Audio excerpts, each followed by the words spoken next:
Thank you for joining Wars of the Rosies as we continue with part 18 of The Beginning of Masonry by Frank C. Higgins. King Solomon's Temple. In our fellow craft degree is embodied far more particular reference to the subject of Israel's great and world-famous temple than in either the preceding or the following degrees. Indeed, upon strict analysis, the fellow craft degree serves as little more than a fitting prelude and climax to the soul-stirring imagery of the Master Craft Lecture, which Masons have united in declaring to be the most beautiful and impressive allocution in our entire ritual. It was undoubtedly the work of an author of profound culture, possessed of deep insight into the ancient mysteries, for it contains many allusions to facts long since regulated to oblivion in a language the very ingenuousness of which is a marvelous subtlety, and, while seemingly but a relation of prosaic historical facts, is in reality one of the greatest metaphysical documents in the language of any time or place.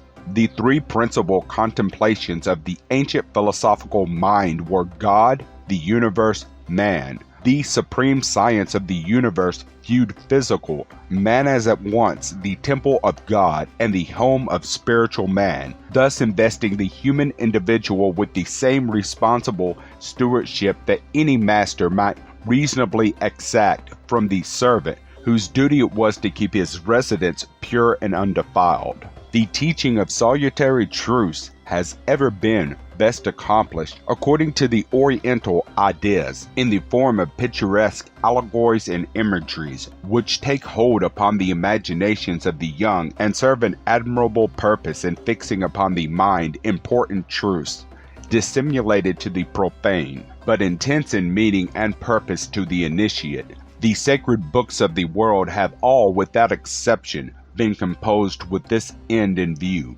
Ask the time-accompanied, busy average Mason if he believes every word of the thrilling story with which he is made so familiar in the lodge. He will frankly tell you no. Part of it, he will say, is true, because he can point to the literary source from which it is taken. The rest, he will tell you, may not be historically precise, but it is invaluable because of its efficiency in driving home and clinching the necessary moral lesson. In these words, he will be uttering a perfect description of the method pursued by the moral teachers of the ancient world, practically without exception. The Western world is densely oblivious of the fact that a vast system of dissimulation of natural truths was begun at a remote date by the priestly caste.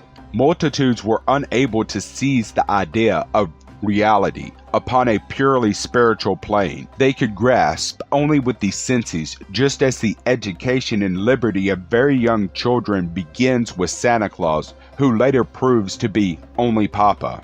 The considerations involved are too extensive to be adequately treated in a short commentary. They cover almost the entire domain of philosophy and metaphysics, but we venture a thought or so that may be helpful to the reverent seeker after more light, who hesitates to enter the door of initiation because of a highly commendable fear that he may be taking a plunge into some unrealistic profanation. We need have no moral compunction about rereading the secular histories of most of the ancient nations as those transmitted to us by the Greek historians of the Ptolemaic and Seleucid periods of Egypt and Syria are shown by modern research to have been glaringly inaccurate as to the details of persons and events, although still carrying enough of such truth as had become traditional as to have corroborated value in instances. The scholarship of the last century has recovered so much of the genuine history of the classic peoples from their own records and monuments as completely to destroy the value of those fantastic compilations. Berosus and Manetho, for instance, upon which many early 19th century biblical commentaries were constructed. The entire pantheons of the ancient cultured nations were composed of the attributes or emanations of a single, unrevealed, omnipotent deity, considered as intelligencies and therefore possesses a species of individual ego, controlled by the great central power. These divine intelligencies were, for more complete realization distributed throughout the solar system. When the incessant revolution and ever-changing aspects of the latter became the basis of a great cosmic drama, so that the loves and hates, the wars and friendly gatherings of the gods or Elohim might be described in anthropomorphisms or terms pertaining to the affairs of men. The initiate alone, through all the ages, possessed the key to this sacred science of secrecy and stood in the breach between the untutored masses and their superstitious regard for the powers of nature. Generation upon generation of ancient hierophants knew that by Hercules was meant the planet Mercury at the moment of its numerous passages through the solar corona, at which periods it becomes draped in the lion's skin. Yet they constructed an elaborate genealogy for the kings of Macedon, which shows them to have been linearly descended from Hercules and Deianira. Similar pedigrees were enjoyed by all the monarchs of old, especially the Egyptian pharaohs, who were all sons of the sun god Ra, so that the analogous claims of the emperors of China and Japan in our own day are not without ample precedent. Alexander the Great of Macedon is always shown on his coins and monuments wearing a lion's skin as a headdress, in honor of this peculiar parentage. With reference to this widespread system of mystic theology, two facts may be established by any careful student. The ever-recurrent course of universal nature being the basis upon which all arguments, however picturesque, are erected, the details are everywhere the same. The sacred vocabularies of Western peoples are mainly composed of translations and corruptions of Eastern names and terms, largely Phoenician and Egyptian, showing the direction traveled. The earliest known historical mention of the Jewish people on a monument of King Shashank. In our Western world, we have the completed spiritual edifice of our own great light, sufficing for all our present needs, but it also has its archaeology, and those few of us who have the time and patience to go back and delve into what are commonly called the Fathers of the Church and into the grand Old Talmud of Israel, and even do not stop until we reach the rude symbols of spiritual insight away back in the Bronze Age, are rewarded by the view of an infinity of constructed material by which the hand of time has cleared away the rubbish of our temple. It has been necessary to dwell upon these details in order to make manifest the process by which living men become mythical heroes and their memories draped in the splendors of the universe. Man was endowed with a threefold constitution. His soul was a spark of the unrevealed deity. His soul was bestowed upon him by the particular planet under the influence of which, according to the astrologer, he entered the realm of matter, while his body was an assertion of the elements suspended in zones between the earth and heavens. Thus the very kingship of the king determined his identity with the sun, and his panegyrists did not hesitate so to blend the human and divine, the natural and supernatural, that we are today speechless in wonder before the more than remarkable character of Solomon, the Sun King, a character historical without doubt, but elaborated upon until his glory has exalted to the uttermost parts of the earth.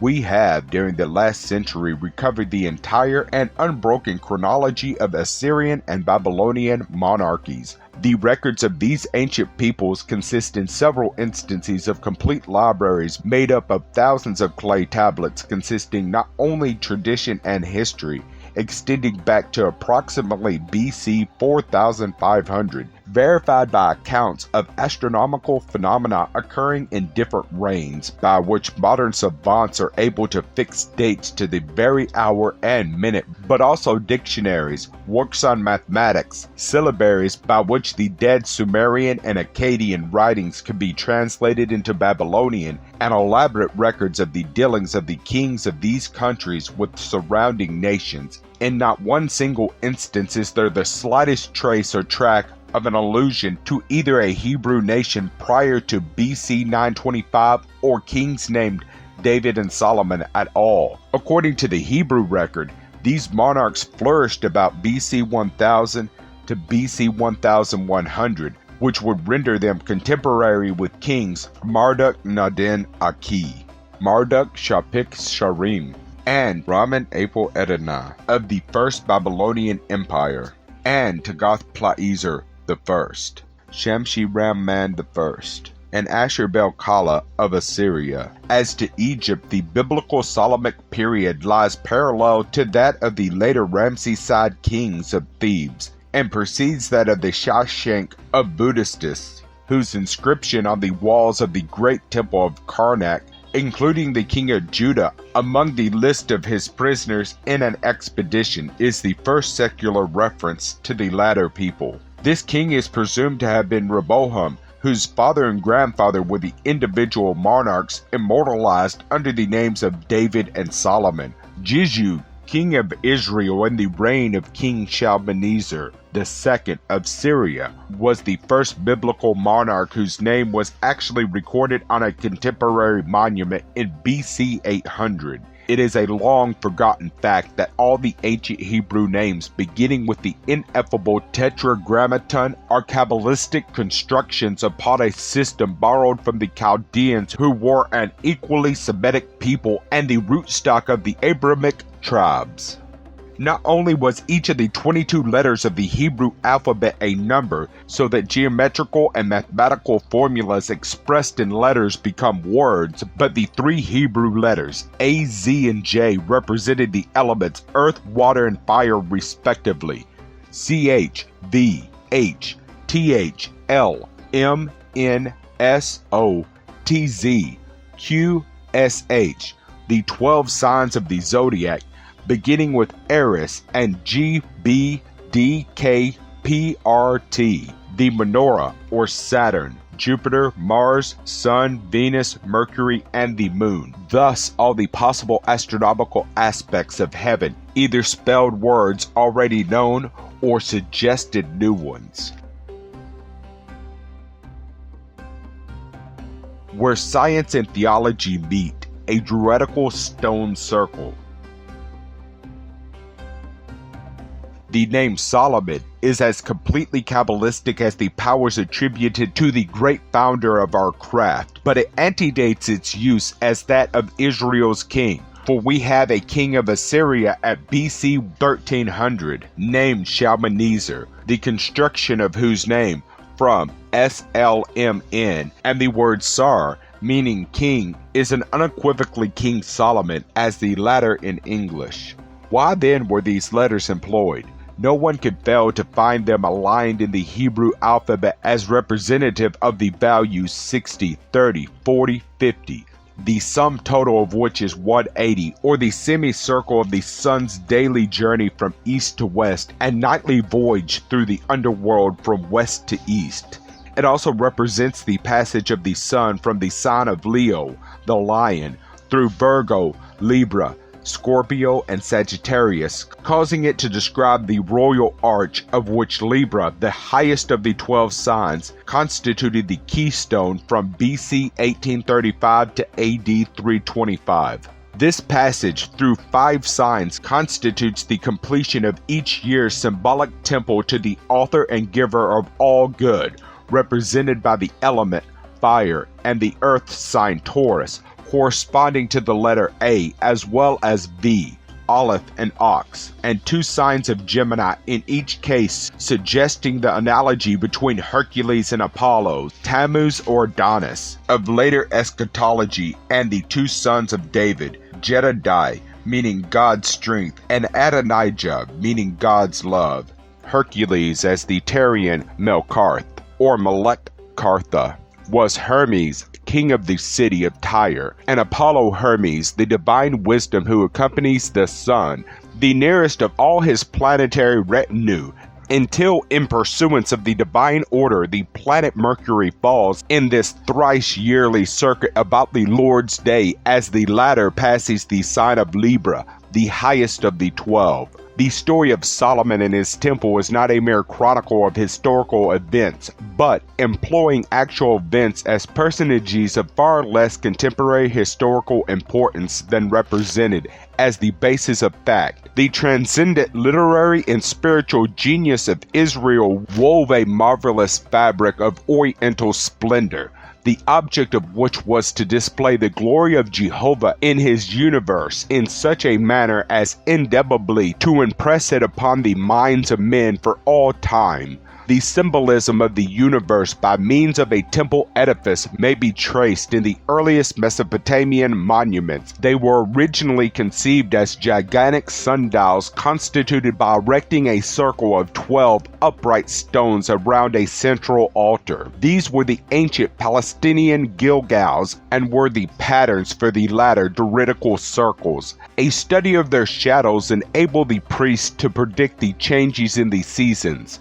knowledge extremely useful to agricultural and pastoral peoples. As time passed and knowledge increased, the forms of religious edifices were made to express this developed science. Their masses were outlined in angles which recorded the direction of the plane of the ecliptic, the Earth's axis and the equator, the elevation above the horizon of the polar star, and constellations heralding the equinoxes and solstices.